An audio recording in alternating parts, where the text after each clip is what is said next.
बेटा सभी को गुड आफ्टरनून। आवाज नहीं है मुंह में, क्या बात है? हाँ गुड आफ्टरनून। तो गुड आफ्टरनून भाई, रिप्लाई तो दोगे नहीं दोगे? ऐसा लगा कि अकेले ही मैं चिल्ला रहा हूं। और कल हम लोगों ने एक चैप्टर स्टार्ट किया था मेरे बेटा, और चैप्टर कौन सा स्टार्ट किया था मेरे बेटा? Resolutions of partnership firm. और डिसोल्यूशंस ऑफ पार्टनरशिप फर्म में फिर मैंने आपको क्या कराया था मेरे बेटा? कल उसकी थ्योरी करवाई थी मेरे बेटा, याद है ना बेटा? और मैंने आपको ये भी बताया था कि जो हमारा डिसोल्यूशंस होता है वो डिसोल्यूशंस कितने तरीके का होता है? दो, याद है ना? तो पहले ये बताओ, ये डिसोल्यूशंस का मतलब क्या होता है मेरे बेटा जी? डिसोल्यूशंस का मतलब होता है शट डाउन करना। और हम शट डाउन जो कर रहे हैं वो शट डाउन किसका कर रहे हैं मेरे बेटा जी? वो हम अपने फर्म का मतलब बिजनेस का कर रहे हैं मेरे बेटा जी। Shut down of the firm मतलब बिजनेस को शट डाउन कर रहे हैं, बिजनेस को बंद कर रहे हैं। और जब हम बिजनेस को बंद करते हैं तो आपको बताया गया था मेरे बेटा जी, 4 अकाउंट ओपन करते हैं। पहले अकाउंट का क्या नाम बताया था बेटा, बता सकते हो? पहले अकाउंट का क्या नाम था मेरे बेटा जी? Realisation account. दूसरे अकाउंट का क्या नाम था मेरे बेटा जी? Partner capital account. तीसरे अकाउंट का क्या नाम था मेरे बेटा जी? Partner loan account. और चौथे अकाउंट का क्या नाम था? कैश और बैंक। मतलब जब भी हमारी पार्टनरशिप फर्म डिजॉल्व होगी तो हमें 4 अकाउंट बनाने पड़ेंगे। पहले का नाम है रियलाइजेशन अकाउंट, दूसरे का नाम है पार्टनर्स कैपिटल अकाउंट, और तीसरे का नाम partner loan account, loan account. और उसके बाद मेरे बेटा जी कैश ऑब्लिक बैंक अकाउंट। यही बात हुई थी हमारी। और इससे पहले भी कुछ हुई थी हमारी बात, मोड ऑफ डिसोल्यूशंस। मोड ऑफ डिसोल्यूशंस में मैंने बताया था, पहला मोड ऑफ डिसोल्यूशंस होता है, क्या होता है? By mutual agreement, by notice, happening of event. फिर बताया था कंपलसरी डिसोल्यूशंस, और फिर बताया था डिसोल्यूशंस बाय कोर्ट, मतलब कोर्ट ऑर्डर करेगी। फिर उसके बाद फिर मैंने कुछ रियलाइजेशंस और रिवैल्यूएशन का डिफरेंस भी बताया था आप लोगों को। मैंने बोला था रिवैल्यूएशन अकाउंट रिकंस्टिट्यूशंस के टाइम बनाया जाता है, रियलाइजेशंस अकाउंट डिसोल्यूशंस के टाइम बनाया जाता है। बोला था नहीं बोला था? अरे हाँ और ना।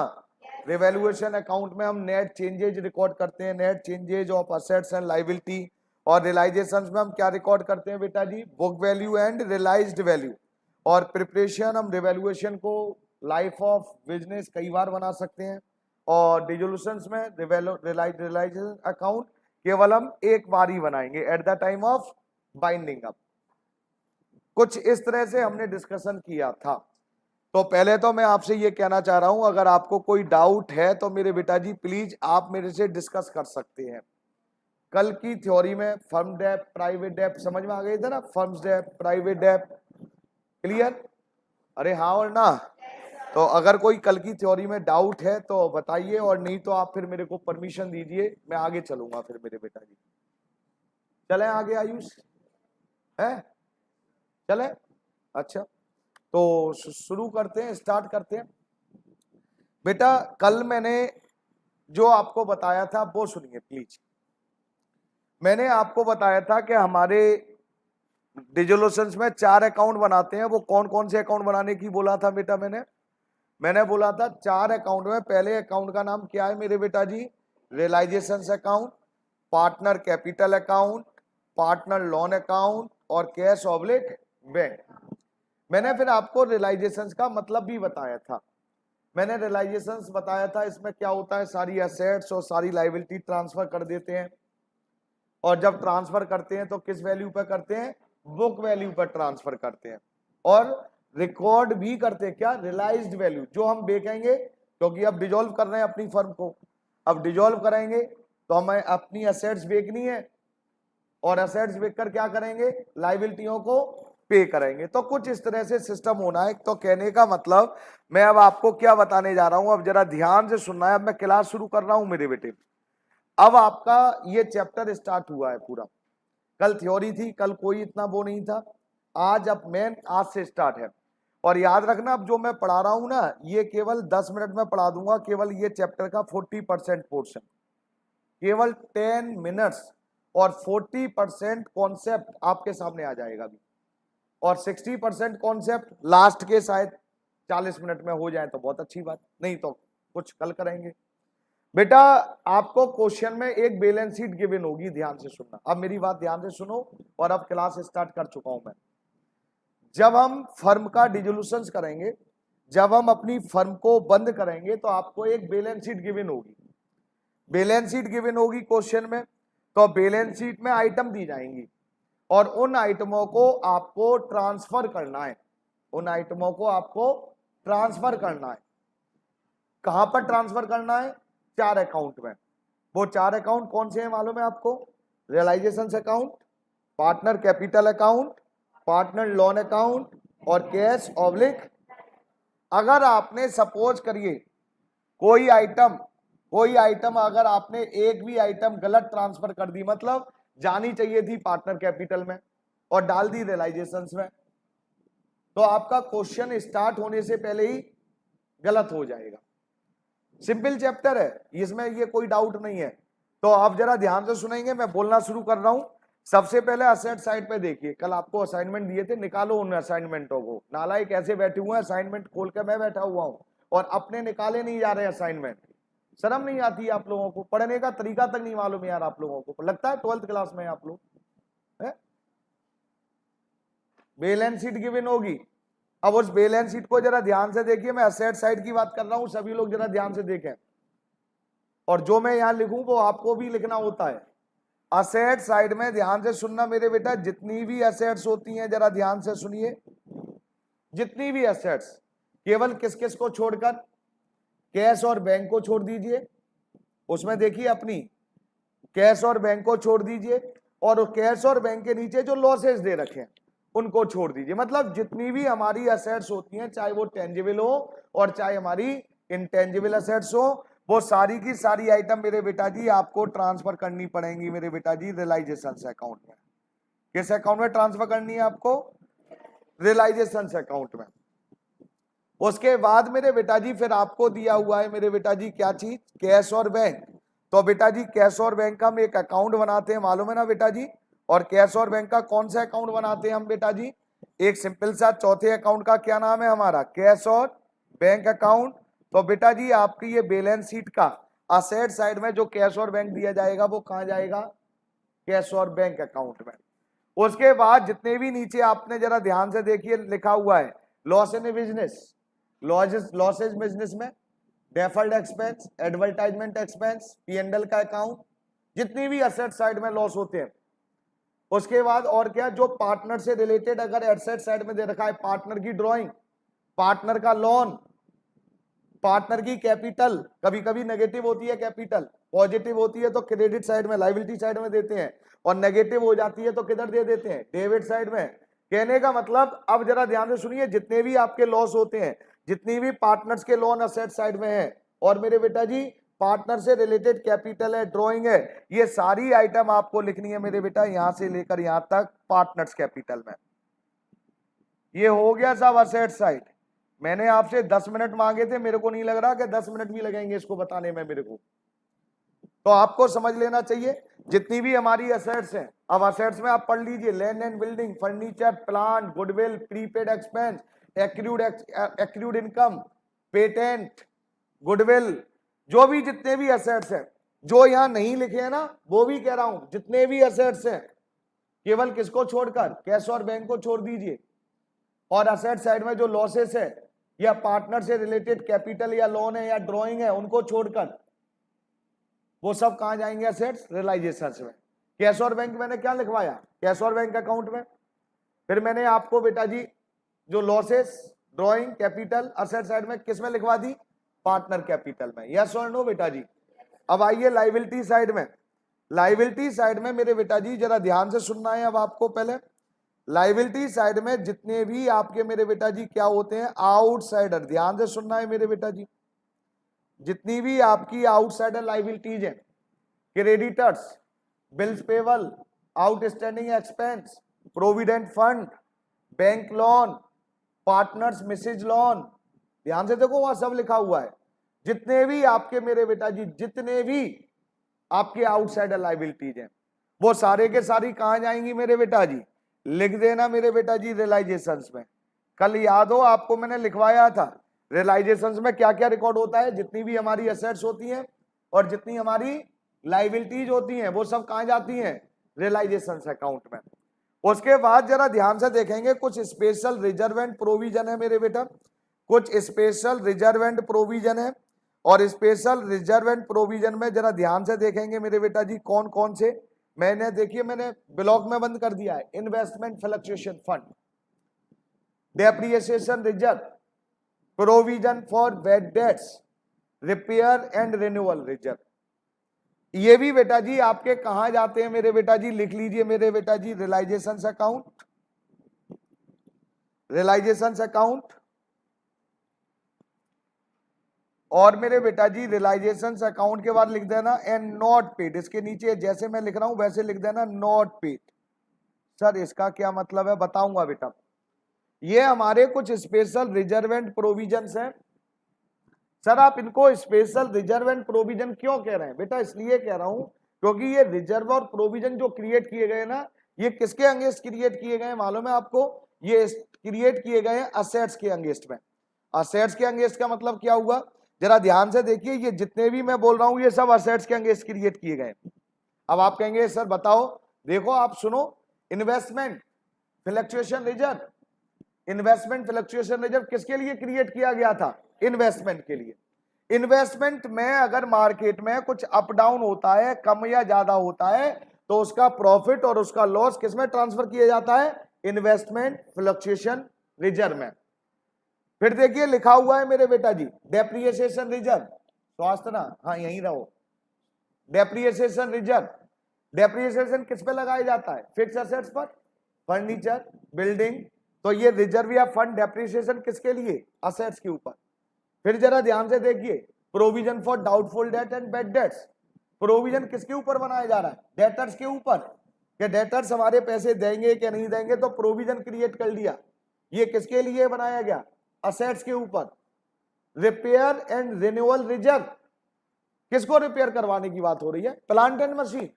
कोई ना कोई मशीन हमारी खराब होती चली जाती है, कभी कुछ इलेक्ट्रॉनिक आइटम है, तो उसके लिए हमने एक रिजर्व क्रिएट कर दिया। तो कहने का मतलब क्या है बेटा, जो हमारे ऐसे रिजर्व और प्रोविजन जो किसी असेट्स के लिए क्रिएट हुए, असेट्स के अगेंस्ट क्रिएट हुए, तो उनको हमें किसमें ट्रांसफर करना है, रियलाइजेशन अकाउंट में ट्रांसफर करना है। और ये हमारी लाइबिलिटी नहीं होती है, इसलिए मैंने लिखवाया एंड नॉट पेड, और इनको हम पे नहीं करते हैं। क्या मेरी बात समझ में आई क्या नहीं आई।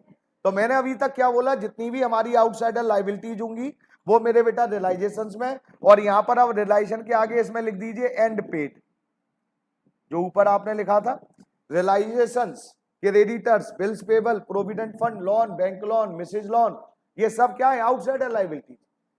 ये कहां जाएंगी बेटा जी, रियलाइजेशंस में। क्या हम इनको पे करेंगे, आंसर आता है यस, ये लाइबिलिटीज है। जितने भी रिजर्व एंड प्रोविजन किसके अगेंस्ट क्रिएट हुए, असेट्स के, कहां पर ट्रांसफर किए जाएंगे, रियलाइजेशंस में। कहां ट्रांसफर किए जाएंगे, रियलाइजेशंस में। क्या मेरे बेटा ये पे किए जाएंगे, आंसर आता है यस, पे किए जाएंगे, पे किए जाएंगे। जितने भी स्पेशल रिजर्व एंड प्रोविजन है पे किए जाएंगे, हाँ कैसा पे किए जाएंगे, बोलते ही नहीं है। अरे मैंने सुअरो लिखवाया है, मैं गाली दूंगा। यहां पे लिखवाया रियलाइजेशन एंड नॉट पेड, उन्हीं देख के बता दो क्या जो स्पेशल रिजर्व एंड प्रोविजन है पेड किए जाएंगे कि नहीं किए जाएंगे। तो मुंह में आवाज नहीं है, क्या बात है, बोलोगे कि नहीं बोलोगे कुछ, कि कहानी सुनने आई हुए हो। तो जो हमारी आउटसाइडर लाइबिलिटीज है वो कहां ट्रांसफर होंगी, रियलाइजेशंस में। क्या वो पे की जाएंगी, स्वास्थ्य पे की जाएंगी। तो मुंह से आवाज नहीं निकल सकती है क्या, मुंह से आवाज निकल सकती है कि नहीं निकल सकती है। और जो स्पेशल रिजर्व एंड प्रोविजन है, क्या मेरे बेटा ये पे किए जाएंगे मेरे बेटा, किसमें ट्रांसफर किए जाएंगे बेटा, रियलाइजेशंस में। उसके बाद जरा ध्यान से देखिए मेरे बेटा, जितने भी हमारे असेट साइड में लॉस थे मेरे बेटा, हमने किसमें ट्रांसफर किया था, पार्टनर कैपिटल में। लॉस किसकी गलती से हुआ था? पार्टनर की गलती से। प्रॉफिट किसकी मेहनत से हुआ होगा? पार्टनर की मेहनत से। अब जितने भी देखिए जर्नल रिजर्व, ध्यान से सुनेंगे, जितने भी जर्नल रिजर्व है, रिजर्व फंड है, वर्कमैन कंपनसेशन फंड है, प्रॉफिट एंड लॉस अकाउंट है, ये सब क्या है मेरे बेटा? सब पार्टनर की मेहनत का पैसा है। पार्टनर की कैपिटल, पार्टनर का करेंट अकाउंट, ये जो भी हमारी आइटम दे रखी है मेरे बेटा जी, partner capital, partner current account, ये सारी की सारी आइटम कहां ट्रांसफर होनी चाहिए मेरे बेटे? आपका दिल का क्या कहता है, कहां ट्रांसफर होनी चाहिए? Partner capital. तो लिखिए पार्टनर कैपिटल। ये पार्टनर कैपिटल में एक आइटम मैंने नीचे छोड़ रखा है, अभी देखो जरा क्या छोड़ रखा है मैंने? पार्टनर्स लोन, एज लोन, बीज लोन। सर अगर लोन अगर आपने बताया था असेट साइड में, ध्यान से सुनना, अगर असेट साइड में है, यहां पर भी देखिए असेट साइड में एज लोन और बीज लोन था। असेट साइड में अगर एज लोन और बीज लोन है तो मैंने कहां पर ट्रांसफर करे थे मेरे बेटे? फिर आवाज नहीं आई नालायकों की। पार्टनर्स, हाँ सारे बच्चे बोले, एक एक बच्चा किस अकाउंट में ट्रांसफर किया था? लेकिन अब मैं कुछ रिवर्स बोल रहा हूं, अगर यही अगर लोन पार्टनर्स का लोन लाइबिलिटी साइड में दिया हो तो याद रखना इसके लिए हमने एक स्पेशल अकाउंट बनाया है, और वो स्पेशल अकाउंट कौन सा है? Partners loan. तो लिख लो मेरे बेटा जी, अगर लाइबिलिटी साइड में दे रखा है लोन तो बेटा जी कहां पर ट्रांसफर होगा मेरे बेटा जी? पार्टनर्स लोन अकाउंट में। कहां पर ट्रांसफर होगा मेरे बेटा जी? Partners loan. तो आप एक बार आराम से बैलेंस शीट को देखो, और बैलेंस शीट में जो भी आइटम है मैंने जो बताई है, जितनी भी असेट्स होती हैं रिलाइजेशन में जाएंगी, कैश और बैंक कैश में जाएंगी, जितने भी लॉस होते हैं, जितने भी असेट साइड में पार्टनर की कैपिटल है, पार्टनर की ड्रॉइंग है, पार्टनर करेंट अकाउंट है, सब असेट साइड में जो भी है पार्टनर से रिलेटेड वो कहां जाएगा? पार्टनर कैपिटल में।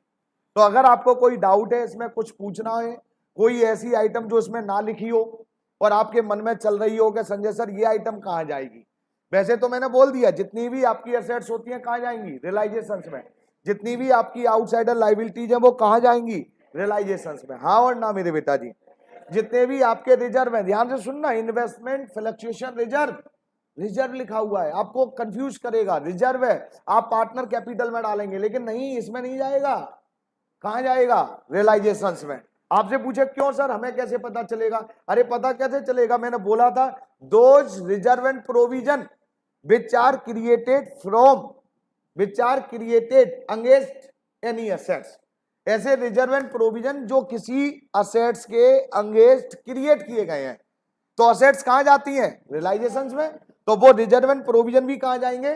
रियलाइजेशंस में। यस और नो बेटा जी? अरे हाँ और ना? तो बैलेंस शीट को देखिए, अगर आपको उसमें कोई डाउट है, कुछ पूछना हो तो मेरे से पूछिए मेरे बेटे प्लीज।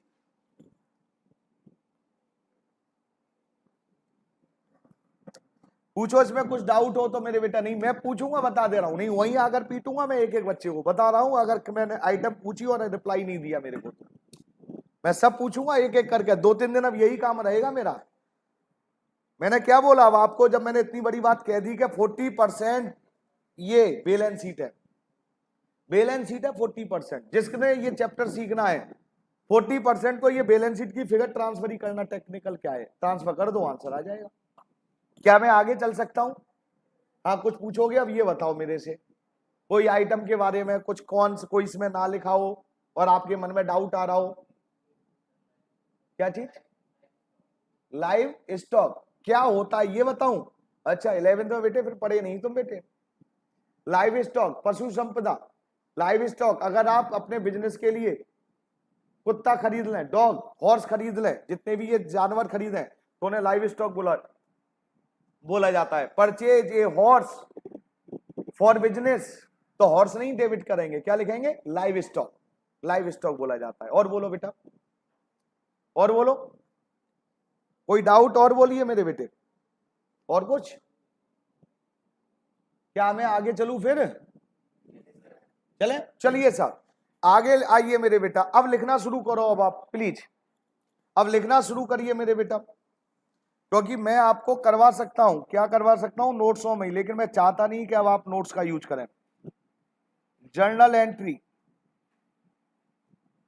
अब मैं आपको जर्नल एंट्री सिखा रहा हूं मेरे बेटा, और सभी लोग मेरे बेटा अब लिखेंगे मेरे बेटा जर्नल एंट्री। जर्नल एंट्री हो क्या रहा है मेरे बेटे, आप सभी लोग एक बार फिर समझ लें हमारा ऑब्जेक्ट क्या है, इस चैप्टर का ऑब्जेक्ट क्या है वो फिर समझ लो एक बार, समझना है तो हम क्या कर रहे हैं, डिजोल्यूशंस डिजोल्व कर रहे हैं पार्टनरशिप फर्म को, और पार्टनरशिप को हम डिजोल्व करेंगे तो मेरे बेटा हमारा सबसे बड़ा ऑब्जेक्ट क्या है, जो ये आउटसाइडर लायबिलिटीज है, देखो ये आउटसाइडर लायबिलिटीज, आउटसाइडर लायबिलिटीज में कौन कौन सी चीज होती है, क्रेडिटर्स, बिल्स पेबल, ये जो आउटसाइडर लायबिलिटीज है इनको पे करना है, लेकिन इनको पे करने के लिए हमें पैसे की जरूरत पड़ेगी। अब पैसे की जरूरत पड़ेगी तो पैसा कहां से आएगा, हम इन असेट्सों को मेरे बेटा बेचेंगे, तो पहले क्या करेंगे, असेट्स बेचेंगे, और असेट्स बेचने के बाद जो पैसा आएगा उससे हम लायबिलिटी अपनी डिस्चार्ज कर देंगे, यस और नो बेटा जी। तो हमें क्या करना है अब बेटा जी, असेट्स बेचनी है और बेचकर क्या करना है, लायबिलिटीजों को, समझ में आ गई मेरी बात, तो करूंगा मैं स्टार्ट, तो मेरे बेटा लिखना शुरू करिए प्लीज। जर्नल एंट्री स्टार्ट कर चुका हूं मैं, और जर्नल एंट्री जो स्टार्ट कर चुका हूं, ये कौन सा चैप्टर पढ़ा रहा हूं मैं, डिसोल्यूशंस ऑफ फर्म। तो सबसे पहले मेरे बेटा जी फर्स्ट,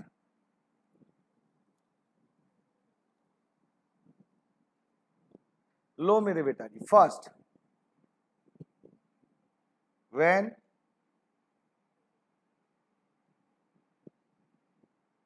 assets disposed of, मैं अपनी असेट्सों को डिस्पोज्ड ऑफ मतलब खत्म कर रहा हूं अपने पास से, डिस्पोज का मतलब खत्म करना, और ब्रैकेट में लिख देना मेरे बेटा जी, चाहे वो रिकॉर्डेड हो ऑब्लिक चाहे वो अनरिकॉर्डेड हो। पहले रिकॉर्डेड और अनरिकॉर्डेड के बारे में मैं आपसे पूछ लूं कि रिकॉर्डेड एसेट्स किसे कहते हैं और अनरिकॉर्डेड एसेट्स किसे कहते हैं भैया। हाँ देखो भूमिका ने बहुत अच्छा जवाब दिया, जो हमारी ये बैलेंस शीट गिवन होगी जो इस बैलेंस शीट में है उन्हें रिकॉर्डेड बोलते हैं, जो इस बैलेंस शीट में नहीं है एडजस्टमेंट में गिवन होंगी उन्हें अनरिकॉर्डेड बोलते हैं। क्लियर है मेरे बेटा। तो सबसे पहले मैंने क्या बोला, हम असेट्स को डिस्पोज, डिस्पोज का मतलब ये नहीं है कि हम गए अपनी पार्टनरशिप फर्म में और हमने माचिस जलाई और आग लगा दी, डिस्पोज ऑफ का मतलब ये नहीं है। डिस्पोज ऑफ का मतलब है कि हम अपनी असेट्सों को कैसे खत्म करेंगे। तो खत्म करने का तरीका मैं बता रहा हूं, सबसे पहले लिखेंगे मेरे बेटा जी ए, सोल्ड इन कैश, हम असेट्स को सोल्ड कर रहे हैं, और सोल्ड किस में कर रहे हैं बेटा जी, कैश में। एंट्री बोलो, आपके पास जब सोल्ड में अपनी असेट्स को सोल्ड करूंगा तो मेरे पास कैश आएगा कि जाएगा, डेबिट के क्रेडिट। तो एंट्री लिखो मेरे बेटा जी please, cash oblique bank, cash में बेचें या चेक में बेचें तो कैश अकाउंट डेबिट या bank account debit to realisation. क्या वर्ड यूज हुआ मेरे बेटा जी, रियलाइजेशंस। अब आप कहेंगे संजय सर ये तो गलत हो रहा है। हाँ मेरे बेटा गलत हो रहा है आपके अकॉर्डिंग, लेकिन मेरे अकॉर्डिंग सही हो रहा है, मैं समझा देता हूं आपको। अगर 11th की एंट्रियां याद हो तो 11th में जब आप बिल्डिंग को बेचते थे तो आप एंट्री डालते थे cash account debit to building, लेकिन आज आप असेट्स को बेच रहे हैं तो आप कैश तो डेबिट कर रहे हैं लेकिन बिल्डिंग नहीं कर, बिल्डिंग की जगह रियलाइजेशंस। क्यों बेटा, क्योंकि हमने क्या करा था मेरे बेटा, जितनी भी हमारी ये असेट्स थी अगर याद हो तो हमने असेट्स को किस में ट्रांसफर कर दिया था, रियलाइजेशंस में। अब जो भी असेट्स बिकेगी वो किसके थ्रू बिकेगी, रियलाइजेशंस के थ्रू। कोई अगर लाइबिलिटी अगर हम पे करेंगे तो ये लाइबिलिटी कहां ट्रांसफर हो गई थी, रियलाइजेशंस में। बोलते ही नहीं है यार, मैंने सारी एसेट्स को कहां ट्रांसफर कर दिया था, रियलाइजेशन। सारी लायबिलिटियों को कहां ट्रांसफर कर दिया था, रियलाइजेशन। तो जो भी मैं बेचूंगा असेट्स को वो किसके थ्रू बेचूंगा, रियलाइजेशन। कोई लायबिलिटी अगर मेरे को पे करनी है तो लायबिलिटी का नाम लिखूंगा, क्रेडिटर वर्ड यूज करूंगा कि रियलाइजेशन वर्ड यूज करूंगा, रियलाइजेशन। क्योंकि मैंने क्या करा था, जितनी भी असेट्स थी और जितनी भी लायबिलिटी थी सबको मैंने बेटा जी ट्रांसफर कर दिया था, किसमें ट्रांसफर कर दिया था मेरे बेटा जी, रियलाइजेशंस में। हाँ और ना मेरे बेटा जी। तो 11th में आप जो एंट्री डालते थे वो सही डालते थे, क्योंकि वहां पर मशीन बेच रहे थे तो वहां मशीन को कहीं पर आपने ट्रांसफर नहीं किया था मेरे बेटा। तो एंट्री क्या होती थी, cash account debit to machine. हाँ और ना बेटा जी, कैश टू बिल्डिंग। लेकिन आज बिल्डिंग की जगह क्या हो रहा है मेरे बेटा जी, बिल्डिंग की जगह हो रहा है रियलाइजेशन। कोई डाउट किसी बच्चे को? अरे हाँ और ना। तो कोई अगर आप असेट सोल्ड करोगे तो क्या एंट्री होगी? कैश अकाउंट डेबिट या bank account debit to realisation. दूसरी बेटा जी नेक्स्ट लिखिए मेरे बेटा जी प्लीज। और हम क्या कर सकते हैं मेरे बेटा जी, अपनी असेट्स को कैसे मेरे बेटा जी कैसे डिस्पोज कर सकते हैं? लिखिए मेरे बेटा जी,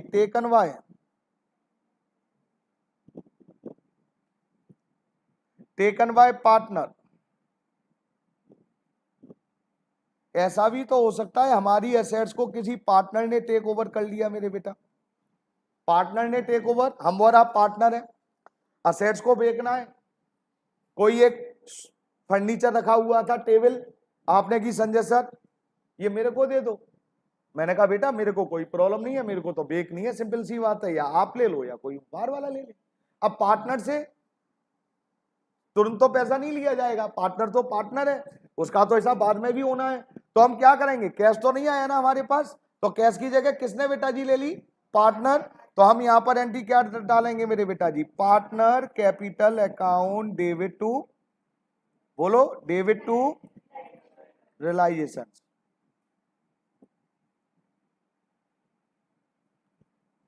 partner capital account debit to realisation. जब सोल्ड कैश में करा तो कैश टू रियलाइजेशन, जब पार्टनर ने टेक ओवर करा तो क्या एंट्री होगी? Partner capital to realisation. क्या मैं आगे चलूं मेरे बेटा जी? तो आपकी असेट डिस्पोज कर रहा हूं मैं। तीसरा लिखिए मेरे बेटा जी सी। असेट तीन तरीके से डिस्पोज ऑफ होती है मेरे बेटा। व्हेन assets taken by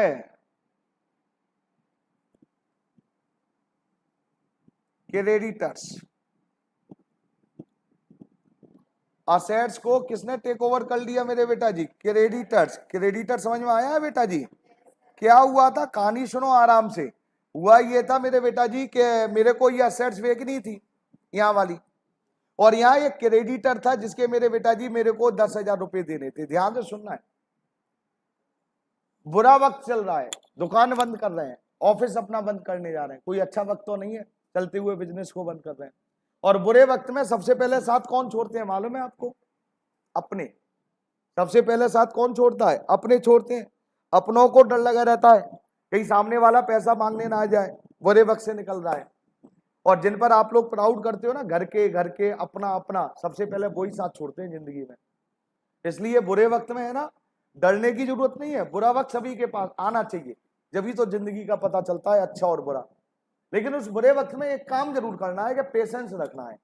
अपने दुखों को है ना दुनिया में नहीं आना है, खास तौर से किनको? अपने घर वालों को। घर वालों में कौन है? चाचा ताऊ, ये सब सबसे ज्यादा हंसी उड़ाने वाले यही लोग होते हैं। तो बड़े पेशेंस से बुरे वक्त में बस ऊपर वाले पर विश्वास करना है और हिम्मत से काम करना है, और अपने को समझाना है all is well, all is well, all is well, अच्छा होगा, और अच्छा होगा 100% जब हम पेशेंस से काम करेंगे। तो हकीकत बता रहा हूं, मालूम है कोरोना हुआ था, अभी कोविड, अभी तक लोग उभर नहीं पाए हैं उससे। 2 साल, हकीकत बता रहा हूं, सब लोग परेशान थे, मैं भी परेशान था। ये थोड़ी मालूम था 2 साल बिजनेस ऑफ हो जाएंगे। 2 साल तक ऑफिस को चलाना, सैलरी कंटिन्यू 2 साल तक घर से पे की है मैंने, और महीने की सैलरी मैं बताना नहीं चाह रहा 1 लाख से ऊपर जाती है। 2 साल। लेकिन कहते ना ऊपर वाले पे all is well, all is well, all is well, अच्छा होगा, हो गया। फिर शुरू हुआ, होना तो था ही ना यार। तो बुरा वक्त आया, निकल गया। तो दुनिया में चलता रहता है। तो कहने का मतलब क्या हुआ, फर्म डिसॉल्व करनी पड़ गई, गड़बड़ी हो गई, नहीं समझा काम। अब बेटा जी एक क्रेडिटर था, उसको पता चला कि संजय सर दुकान बंद कर रहे हैं, भाग रहे हैं ये, तो भागा भागा आया, मेरे बोला संजय सर मैंने सुना है आप बंद कर रहे हो, शट डाउन। मैंने की हाँ। क्यों? मैंने की बस ऐसी प्रॉब्लम है। बोला संजय सर मेरे 10,000। मैंने कहा हाँ भैया दूंगा, 100% दूंगा। बोले संजय सर कब? अब उसको विश्वास नहीं हो रहा है, 10 साल से उसके साथ मेरा बिजनेस चल रहा है, लाखों का टर्नओवर था, आज बुरे वक्त में 10,000 है। तो वो मेरे से आज पूछ रहा है संजय सर कब? मैंने कहा भैया ये जो असेट्स है ना, इन असेट्स को मैं बेचूंगा और बेच कर आपका पैसा दे दूंगा। फिर भी उसके मन में लालच सा चल रहा है, कहीं ऐसा ना हो संजय सर भाग जाए। बोला संजय सर आप ऐसा करो, ये फर्नीचर देखो, ये फर्नीचर दिख रहा है ना, फर्नीचर जिस पर वो बैठा हुआ था सोफा सेट पर, बोला यही मेरे को दे दो। फर्नीचर ही मांगने लग रहा है, उसे विश्वास नहीं हो रहा कि मैं पैसे दूंगा कि नहीं दूंगा। मैंने कहा ले जा भाई। अब प्रॉब्लम क्या आ रही है मेरे बेटा, देने कितने हैं? 10,000। और सपोज करिए फर्नीचर मेरे बेटा जी हो सकता है 8,000 का हो, और हो सकता है फर्नीचर मेरे बेटा जी 12,000 का हो, ऐसा भी तो हो सकता है ना। अरे बोलो हाँ ना तो बोला करो, मतलब क्या कहानी कथा सुनने लग जाते हो, रिप्लाई भी तो दिया करो। कभी कभी तो ऐसा लग जाता है मैं अकेला हूं इस भीड़ में। हाँ हाँ ना तो दिया करो, ऐसा हो सकता है ना। 10,000 देने और फर्नीचर की वैल्यू 8,000 हो, फर्नीचर की वैल्यू 12,000 हो। बोला कि जी मेरे को फर्नीचर दे दो, मैंने कहा ले जा भाई। अब फर्नीचर की वैल्यू सपोज करिए 8,000 है। बोला संजय सर 2,000 और चाहिए। अब मैंने उसके आगे सरेंडर कर दिया, मैंने कहा भाई अब नहीं है मेरे पास, बहुत दुखी हूं। अच्छा व्यक्ति था, मान गया। बोला कोई बात नहीं संजय सर, डन। ऐसा भी हो सकता है 10,000 देने थे और बेटा वो फर्नीचर कितने का था? 12,000 का। मैंने उससे कही कि आपके मेरे को 10,000 देने और देखो फर्नीचर 12,000 का। बोला संजय सर कुछ नहीं दूंगा, फर्नीचर को यूज करते करते सालों हो गए हैं आपके, अब कुछ नहीं दूंगा। मतलब क्या हो रहा है मेरे बेटा, कि क्रेडिटर को मैंने असेट्स दे दी और बदले में उस असेट्स के ना तो कोई कैश आया और ना कुछ कैश गया। तो कहने का मतलब मैं क्या कहना चाह रहा हूं वो सुन लीजिए। जब कोई असेट्स को टेक ओवर करता है कोई क्रेडिटर, तो इसमें दो केस होते हैं मेरे बेटे। कितने केस होते हैं? दो। पहला लिखिए फर्स्ट कर फॉर फुल सेटलमेंट, अगर उस क्रेडिटर ने असेट्स ले ली और असेट्स के बदले ना कुछ कैश गया और ना कुछ कैश आया, लेन देन क्लियर, चाहे वो असेट 10 की हो, चाहे 12 की हो, चाहे 8 की हो, लाइबिलिटी खत्म, तो फुल सेटलमेंट। तो उस फुल सेटलमेंट के केस में लिख देना नो जर्नल एंट्री। हम अपनी बुक में कोई भी एंट्री पास नहीं करेंगे। यस और नो बेटा जी? बोलो हाँ और ना। ऐसा भी हो सकता है मेरे बेटा जी। सेकंड लिखिए फॉर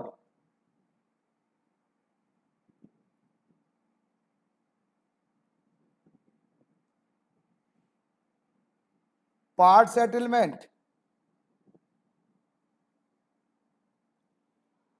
पार्ट सेटलमेंट का मतलब समझ में आया आपको? नहीं आया? मैं बताऊंगा। पार्ट सेटलमेंट का मतलब क्या हुआ मेरे बेटा? पार्ट सेटलमेंट का मतलब हुआ देने थे 10,000 क्रेडिटर्स को, और मेरे बेटा जी 8,000 का फर्नीचर था। मैंने उससे कहा अब नहीं दे पाऊंगा। बोला संजय सर पहले 2,000 लूंगा और जब उठूंगा यहां से। हर तरह का आदमी होता है भैया, लाइफ है प्रैक्टिकल। और अकाउंट जो हमारा सब्जेक्ट है ना, कोई ऐसा नहीं है किताबों में ही है, ये लाइफ में होता है, सब चीजें लाइफ में होती हैं। 10,000 देने थे, 8,000 का फर्नीचर ले लिया, बैठा हुआ है उसके ऊपर आराम से। मैंने कहा भाई अब नहीं दे पाऊंगा। बोला मैं उठूंगा ही नहीं, 2,000 चाहिए पहले, जब लेके जाऊंगा फर्नीचर। हाँ और ना? भाई मान नहीं रहा तो क्या करना चाहिए? देना पड़ेगा आपको। तो अब मेरे को कितने देने पड़े? 2,000। तो पार्ट सेटलमेंट का मतलब समझ में आया मेरे बेटा? पार्ट सेटलमेंट का मतलब है उस क्रेडिटर को हमने असेट दे दी और बदले में कुछ पैसा भी देना पड़ गया। तो प्लीज अटेंशन, पार्ट सेटलमेंट में बेटा जी प्लीज डालेंगे फॉर पेमेंट। तो आपको जो क्रेडिटर को जो असेट दी थी उसकी कोई एंट्री नहीं डलेगी, केवल जो पैसा आपने दिया था। पैसे कितने दिए थे आपने मेरे बेटा जी? 2,000। तो एंट्री क्या डलेगी? Realisation account debit to cash. अरे नालायको बोलो हाँ ना।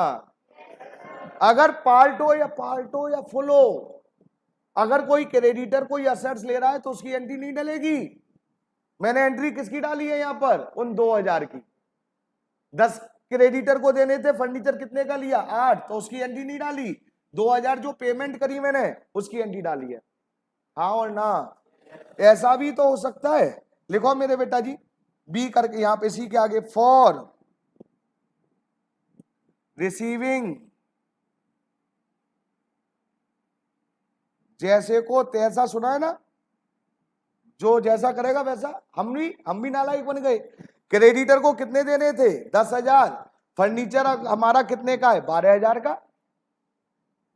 बोला सर, मैंने कहा भाई 10 देने हैं, फर्नीचर 12,000 का है। बोला मैं नहीं दूंगा। मैंने भाई जाने नहीं दूंगा, पहले 2,000 चाहिए, जब फर्नीचर ले जाने दूंगा, नहीं तो 10,000 दे दूंगा मैं, कोई प्रॉब्लम नहीं है। बोला नहीं मैं नहीं दूंगा। मैंने कि जाने ही नहीं दूंगा, पहले 2,000 चाहिए भाई। मैं भी तो रिसीव कर सकता हूं, जब कोई मेरे को नहीं छोड़ रहा तो मैं दूसरे को क्यों छोड़ू भाई? समय के अनुसार खुद को भी बदल देना चाहिए, यही सबसे बड़ी खासियत है। अब मैंने भी पैसे रिसीव कर लिए मेरे बेटा, तो जब मैं पैसे रिसीव करूंगा तो एंट्री क्या होगी मेरे बेटा जी?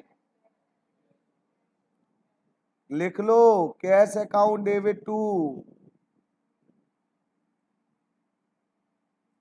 Realisation, please. तो मैंने क्या बोला मेरे बेटा, हमारी एसेट 3 तरीके से मेरे बेटा डिस्पोज होती है। सोल्ड इन कैश, जब कैश में बेचेंगे तो हमारी एंट्री होती है कैश अकाउंट या bank account debit to realisation. दूसरी हमारी जनरल एंट्री होती है, अगर हम पार्टनर कोई टेक ओवर करे तो एंट्री हमारी क्या होती है मेरे बेटा जी? Partner capital to realisation. फिर मैंने क्या बोला मेरे बेटा, कोई अगर क्रेडिटर कोई एसेट कोई क्रेडिटर टेक ओवर करे तो उसमें 2 केस होते हैं मेरे बेटा। कौन कौन से केस होते हैं बता सकते हैं मेरे को? कौन कौन से केस? फुल सेटलमेंट में कोई जनरल एंट्री नहीं डलेगी, और पार्ट सेटलमेंट में अगर पैसे आएंगे तो एंट्री क्या डलेगी मेरे बेटा जी? एंट्री डलेगी, पेमेंट करनी पड़ेगी तो रिलाइजेशन टू कैश, और अगर पैसा रिसीव कर रहे हैं तो कैश टू रिलाइजेशन। मतलब खास बात यह है, पार्ट हो या फुल हो, अगर कोई क्रेडिटर को हम कोई एसेट देते हैं तो उसकी जनरल एंट्री नहीं डालते हैं, केवल जो पैसा आया या पैसा गया उसकी एंट्री डालते हैं। यस और नो बेटा जी? तो असेट्स कितने तरीके से डिस्पोज कर दी मैंने? आवाज नहीं आई मेरे पास तक? 3। कितने तरीके से? 3। Sold in cash, taken by credit, taken by partner, और taken by creditor. Second point लिखेंगे, ये पहला पॉइंट खत्म हुआ। पैसा आ चुका है मेरे बेटा, पैसा आकर अब मैं क्या करने जा रहा हूं? इधर देखो, अब ये आउटसाइडर लायबिलिटीज इनको पे करने जा रहा हूं, क्रेडिटर्स बिल्स पेबल, इनको कह रहा हूं पैसे ले जाओ भाई अपने अपने। तो प्लीज सेकंड में लिखिए, when outsider liability discharge, when outsider liabilities discharge, bracket में लिखे रिकॉर्डेड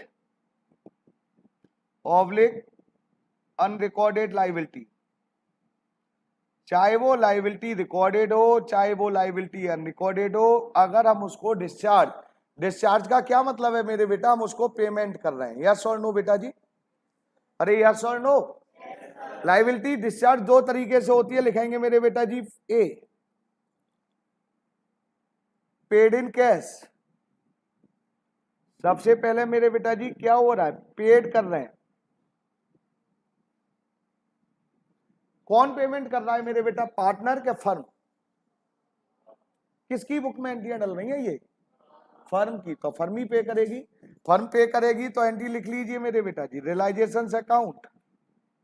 सारी लायबिलिटी हमने कहां पर ट्रांसफर कर दी थी? रियलाइजेशन में। तो realisation account debit to cash oblique bank account, realisation account debit to cash oblique bank account. अगर हम लायबिलिटी को पे कर रहे हैं कैश में तो हमारी एंट्री क्या हो जाएगी? Realisation account debit to cash और बैंक। बी लिखिए मेरे बेटा जी,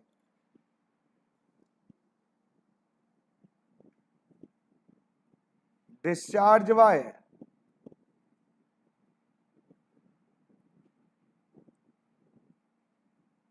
partner on behalf of firm. क्या बता सकते हैं इसका मतलब क्या है?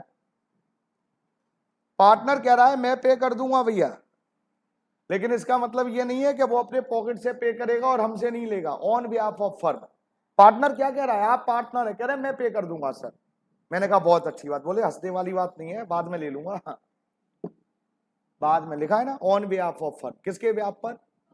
कभी कभी क्या होता है, फर्म के पास पैसा नहीं है, कोई एसेट्स नहीं बिकी, और बाहर आके कोई चिल्लाने लगा, गाली देने लगा, मेरे पैसे दो, आप मेरे साथ खड़े हुए, आप भी पार्टनर है मैं भी हूं, अब पैसा हमारे पास तो है नहीं, आप बोले संजय सर मैं दे रहा हूं, मैं बाद में ले लूंगा, मैंने कहा डन।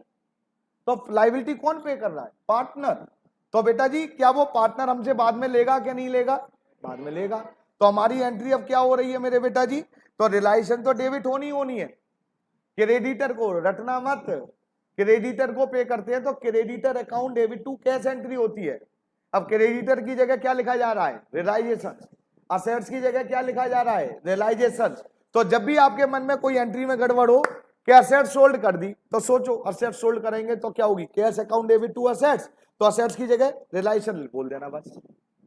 लाइबिलिटी पे कर रहे हैं, लाइबिलिटी को डेबिट करना पड़ेगा और कैश को क्रेडिट। अब लाइबिलिटी की जगह क्या रखना है? रियलाइजेशन। तो रियलाइजेशन बेटा जी क्या हो जाएगा? डेबिट। अब पे कौन कर रहा है मेरे बेटा जी? तो पार्टनर का नाम आएगा क्या नहीं आएगा? क्योंकि पार्टनर अपनी पॉकेट से दे रहा है, हमें अब किसको पैसे देने हैं? पार्टनर को। तो उस पार्टनर को हमने क्रेडिट कर दिया क्योंकि हमारी लाइबिलिटी हो चुकी है मेरे बेटा। Realisation account debit to partners. तो लाइबिलिटियां दो तरीके से पे होती हैं मेरे बेटा। बोलो, जब कैश में पे करेंगे तो क्या एंट्री करेंगे? बोलो बोलो, क्या पे कर, क्या एंट्री होगी? Realisation to cash. और जब पार्टनर पे करेगा तो क्या एंट्री होगी? Realisation to partner capital. तो हमने असेट्स फेंक दी, असेट्स फेंकर लाइबिलिटी पे कर दी। आइए नेक्स्ट पर आइए मेरे बेटा प्लीज। ये एंट्रियां हैं। अब 60% का पोर्शन, मतलब ये समझ में आ गया, चैप्टर खत्म, ये समझ लो कुछ नहीं है इस चैप्टर में। थर्ड करके लिखेंगे, ये थर्ड। पहले में असेट्स डिस्पोज, दूसरे में लाइबिलिटी डिस्चार्ज, तीसरे में व्हेन रियलाइजेशन एक्सपेंस डिस्चार्ज या पे। रियलाइजेशन एक्सपेंस को डिस्चार्ज किया जा रहा है मेरे बेटा जी।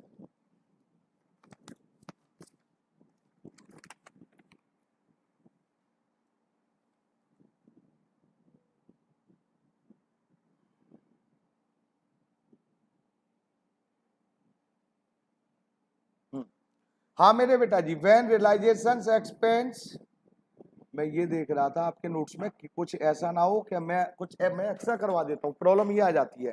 तो अब आपके अकॉर्डिंग 12th के अकॉर्डिंग ही रहे ना। रियलाइजेशन, पहले रियलाइजेशन एक्सपेंस समझ में आता है क्या होता है?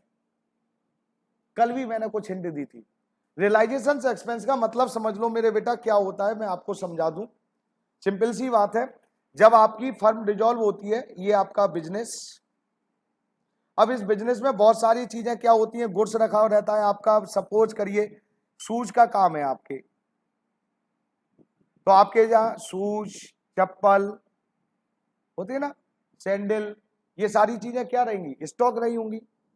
नहीं अंजलि, नींद आने लग गई कहानी सुन सुनकर, है नींद आ रही है ना? पक्की बात? अच्छा, तो ये थी। अब बेटा क्या हुआ, अब मैं अपनी दुकान को क्या कर रहा हूं? डिजोल्व कर रहा हूं, डिजोल्यूशंस। अब ये सामान बिके कैसे? फिर मैंने क्या करा बेटा, बिके कैसे? मैंने एक भैया को बुलाया, एक छोटे से भैया बच्चे को बुलाया, और इस बच्चे से कहा मैंने यहां पर खड़ा हो जा दुकान के आगे, और जोर जोर से चिल्ला, लूट ही लूट है, छूट ही छूट है। होता नहीं है, हर माल 100 रुपए, हर माल 100 रुपए, हर माल 50 रुपए, हर माल 80 रुपए, मतलब कुछ सूज निकाल के रख दिया और ये बेचारा चिल्ला रहा है। और दुकान के आगे मैंने क्या करा मेरे बेटा जी, एक मैंने यहां पर मेरे बेटा जी एक बैनर भी लगवा दिया, ये all goods are sold due to close of the shop. हम अपनी सारी चीजों को सोल्ड कर रहे हैं due to close of the shop. और जो भी हम बेच रहे हैं वो सब चीज किस पे बेच रहे हैं? डिस्काउंट पे बेच रहे हैं। सुनते हो ना, छूट ही छूट, कहीं लिखा रहता है छूट ही छूट है, फिर नीचे लिखा कि पुराना स्टॉक निकालने के कारण हम अपना। तो क्या हुआ, ये दुकान बंद कर रहा है, ये भैया चिल्ला रहा है मेरे बेटा। अब मैंने जो बेटा जी ये बैनर लगवाया था ऊपर, ये बैनर लगा हुआ है, लगा हुआ है, इसमें पैसा खर्च हुआ होगा मेरा, बोलो हाँ ना। अगर मेरा सपोज करिए बैनर पे खर्च हुआ, तो ये जो भैया चिल्ला रहा है ये भी फ्री में नहीं चिल्ला रहा होगा, ये भी शाम को कम से कम 500 रुपए लेगा मेरे से, हाँ और ना, ये भी मेरा एक्सपेंस हो रहा है मेरे बेटा। इन सारे एक्सपेंस को मतलब असेट्स को बेचने के लिए, असेट्स को कैश में कन्वर्ट करने के लिए जो पैसे मेरे खर्च हो रहे हैं उन्हें रियलाइजेशन एक्सपेंस बोला जाता है। क्या बोला जाता है? अगर सपोज करिए मेरा बिजनेस थोड़ा बड़े लेवल पर है तो मैं क्या करूंगा, एडवर्टाइजमेंट निकालूंगा न्यूज़पेपरों में कि हमारी कंपनी है, हमारी फैक्ट्री है, हमारे पास ये प्लांट और मशीन है, कोई अगर इंटरेस्टेड व्यक्ति जो खरीदना चाहता है तो हमारे से संपर्क करे। तो क्या होगा मेरे बेटा, उस न्यूज़पेपर में भी खर्चा होता होगा असेट्स को बेचने के लिए, वो हमारा क्या है, रियलाइजेशन एक्सपेंस। समझ में आ गया? तो असेट्स को बेचने के लिए जो हमने ये सारा खेल कर रहे हैं, इस भैया को बुलाया है, ये बैनर लगवाया है, तो बेटा इसमें कुछ खर्चे होते हैं हमारे। इन खर्चों को मेरे बेटा जी क्या कहते हैं मेरे बेटा जी, रियलाइजेशन एक्सपेंस। क्या मेरी बात अब समझ में आ गई आपको? अरे यस और नो? अब रियलाइजेशन एक्सपेंस हो गई तो मेरे बेटा इन्हीं की बात कर रहा हूं, व्हेन रियलाइजेशन एक्सपेंस डिस्चार्ज। ये कितने तरीके से, तो लिखो मेरे बेटे, फर्स्ट पेड इन कैश। अगर हम का मतलब फर्म पे कर रही है कैश में, पेड इन कैश, फटाफट फटाफट एंट्री बोलो क्या होगी। जितने भी हमारे खर्चे होते हैं सब कहां जाएंगे मेरे बेटा जी, रियलाइजेशन अकाउंट। रियलाइजेशन अकाउंट में जितने भी एक्सपेंस होते हैं, realisation account debit to cash, cash और बैंक जो भी है, realisation account debit to cash और बैंक। अरे हाँ और ना? Paid by partner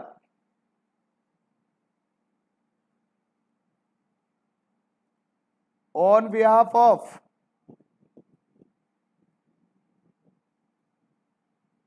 firm.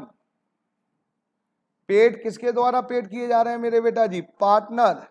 और किसके बिहाफ पर पेड कर रहा है पार्टनर, फर्म। इसका मतलब क्या है, वो किससे लेगा, फर्म से। तो एंट्री बोलो फटाफट। अरे नालायको बोल दो, कुछ तो बोला करो। रियलाइजेशन अकाउंट डेबिट टू, यही तो हमारी आउटसाइडर लायबिलिटीज पे करते थे, तो यही एंट्री थी। जब फर्म पे करेगी तो रिलेशन टू कैश, जब पार्टनर पे करेगा ऑन बिहाफ ऑफ पार्टनर तो relation account debit to partner. अरे यस और नो? तीसरा लिखिए मेरे बेटा, सी, व्हेन। इसी में चल रहा है, कौन सा पॉइंट था ये, थर्ड। थर्ड पॉइंट में कितने पॉइंट आ रहे हैं, ए आ गया, बी आ गया, दूसरा चल रहा है, when realisation expense paid by partner and bear himself. मतलब क्या हुआ मेरे बेटा, मतलब ये हुआ इसमें रियलाइजेशन एक्सपेंस कौन पे कर रहा है मेरे बेटा जी, पेड बाय पार्टनर लिखा है। और अभी तक वो क्या कर रहा था, जरा पीछे देखिए, इसमें क्या हो रहा था, ऑन बिहाफ ऑफ फर्म कह देता था पहले ही कि किससे लेगा ये पैसे, फर्म से लेगा, चिल्ला चिल्ला के कहता था फर्म से लूंगा भाई। लेकिन इसमें बड़ा इमोशनली वो बोला रियलाइजेशन एक्सपेंस मैं पे कर दूंगा, और बोला बदले में कुछ नहीं लूंगा, ये बीआरबी मैं खुद कर लूंगा। फर्म से ना वो कुछ पैसा ले रहा है और ना दे रहा है। क्या मेरी बात समझ में आ रही है मैं क्या कह रहा हूं? पेड कौन कर रहा है, बियर कौन कर रहा है, इस वाले केस में पेड कौन कर रहा था दूसरे वाले में, और बियर कौन कर रहा है, फर्म। उसमें बियर फर्म कर रही थी, वो कह रहे हम बाद में देंगे, इसलिए क्रेडिट कर दिया पार्टनर को। लेकिन इसमें क्या हो रहा है मेरे बेटा जी, वो कह रहा मैं पे कर दूंगा। मैंने कहा मैं बाद में दे दूंगा, बोला नहीं नहीं यार दोस्ती पक्की है, मैं नहीं लूंगा। मैंने कहा बहुत अच्छी बात, देर नहीं लगाऊं कहने में, नहीं है ना।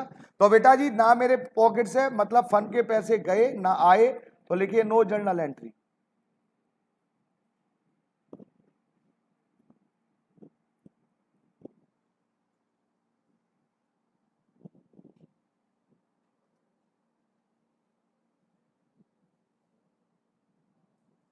हाँ और ना बेटा जी, क्लियर है, क्लियर। लेकिन याद रखना फ्री में कोई काम नहीं करता, ये भी एक टेक्निकल प्रॉब्लम है। जो अगर आपको ये कह रहा है ना मैं फ्री में काम करूंगा, समझो वो बहुत बड़ा धोखेबाज है, वो बाद में कुछ ना कुछ करेगा जरूर।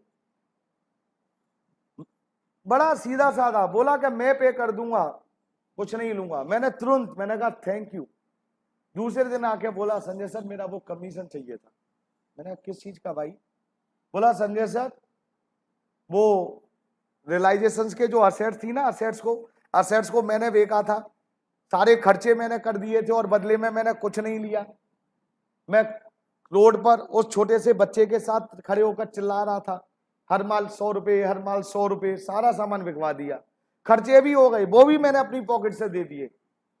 अब उसके बदले कुछ तो दो ना मेरे को। मैंने कहा कल तो कह रहा था मैं कुछ नहीं लूंगा। तो बोला मैं अब भी कह रहा हूं कुछ नहीं लूंगा।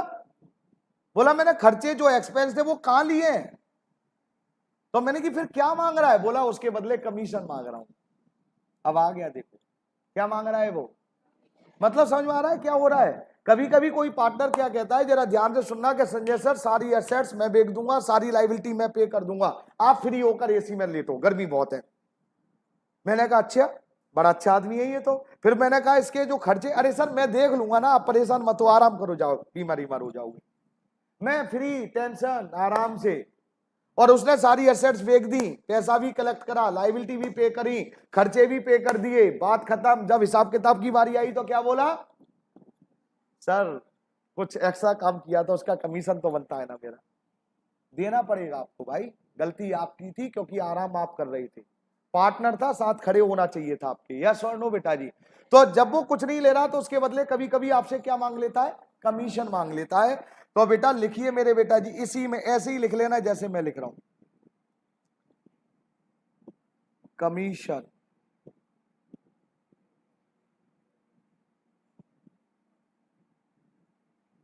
Given to partners. इस काम के बदले हमने उसको क्या दे दिया मेरे बेटा जी, कमीशन दे दिया, कमीशन दे दिया। अब कमीशन दे रहे हैं तो हमारी फर्म का प्रॉफिट हो रहा है कि लॉस हो रहा है? क्या हो रहा है? तो लॉस कहा जाएगा, रियलाइजेशन अकाउंट डेबिट। और किसको दे रहे हैं, पार्टनर को, टू पार्टनर कैपिटल। तो मेरे बेटा अब आप समझिए, अगर आपके खर्चे हुए थे मेरे बेटा जी, सपोज करिए रियलाइजेशन एक्सपेंस हुए थे 10,000, आपको इन एक्सपेंस की एंट्री नहीं डालनी है, आपको एंट्री किसकी डालनी है, कमीशन की। क्योंकि एक्सपेंस कौन पे करेगा, पार्टनर। बियर कौन करेगा, पार्टनर। ये क्वेश्चन में लिखा होगा मेरे बेटे, यस और नो बेटा जी? आज की लास्ट एंट्री इसी की डी। तो रियलाइजेशन एक्सपेंस 4 तरीके से डिस्चार्ज किए जाएंगे, या तो फर्म पे करेगी, या पार्टनर पे करेगा, या पार्टनर पे करेगा, बियर वो ही करेगा, बदले में कमीशन लेगा, या लिखो बेटा जी,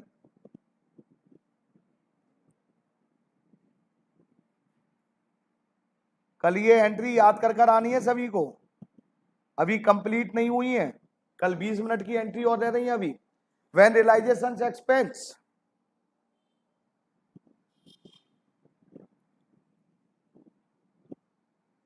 paid by firm on behalf of partner, on behalf of partner.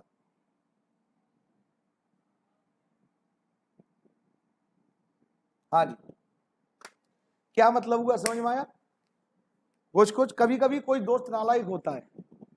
नालायक क्या होता है, एक दोस्त का जन्मदिन था आपके, और उसने, आप मजाक मजाक में कहते हो ना आज तो तेरे को पार्टी देनी होगी, दोस्त भी पक्का बोला चल पार्टी देते हैं। उसने बैठा दिया मोती महल में, थाने रोड पर, क्या खा ले जो तेरे को खाना जाए, मैं भी खा रहा हूं तू भी खा। चार पांच दोस्त, वो भी दबाकर चल रहा है पार्टी, एंजॉय। खा पी कर जैसे पैसे का नंबर आया, बोला यार पैसे तो है ही नहीं, तू दे दे बाद में दे दूंगा। बोला क्या कह रहा है बेवकूफ, पैसे कहाँ है? बोला अब आप क्या कह रहे हो यार, पार्टी तेरी थी, बर्थडे तेरा था, तू पे करेगा। तो मैंने कहा हाँ मैं कब कह रहा हूं, पार्टी मेरी, बर्थडे मेरा, पर पैसे अभी तू दे दे, बाद में मैं दे दूंगा। हंस गए। अब पैसे नहीं दिए तो पांचों को बर्तन धोने पड़ेंगे।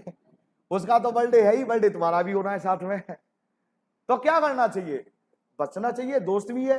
बोले अच्छा चल मैं दे रहा हूं। फिर क्या कह रहा हूं उसे, देख पैसे तो दे रहा हूं, ध्यान से सुनना, क्या कह रहे हो, देखो पैसे तो मैं दे रहा हूं तेरे को, जैसे ही आप पैसे देंगे तो क्या करेंगे मेरे बेटा जी, पैसा आपके पास से गया तो कैश क्रेडिट हो गया, आता है तो कैश डेबिट, गया तो क्रेडिट। अब ध्यान से सुनना, अब क्या कह रहे हो, देख ये मैं पार्टी के पैसे नहीं दे रहा हूं, ये तेरे को मैं उधार दे रहा हूं। मतलब अब आपसे मैं पूछ रहा हूं, जो बर्थडे पार्टी हुई थी आप के दोस्त ने तो ये कह दिया पैसे पे कर दे, पे कर दिए, लेकिन आपने उस पार्टी के खर्चे पे करे कि आपने जस्ट अपने दोस्त को उधार दिए थे? आप भी तो पक्के हो, बोले देख तेरे को उधार दे रहा हूं, पार्टी मत समझ लिए, इसके अगर पार्टी मेरी तरफ से हो गई है। तो आप किससे, आपको किससे लेने हैं, पार्टनर से, अपने दोस्त से लेने हैं। तो यहां पर मेरे बेटा जी वो ही काम हुआ मेरे बेटा। अब पढ़ो, अब समझ में आ जाएगी।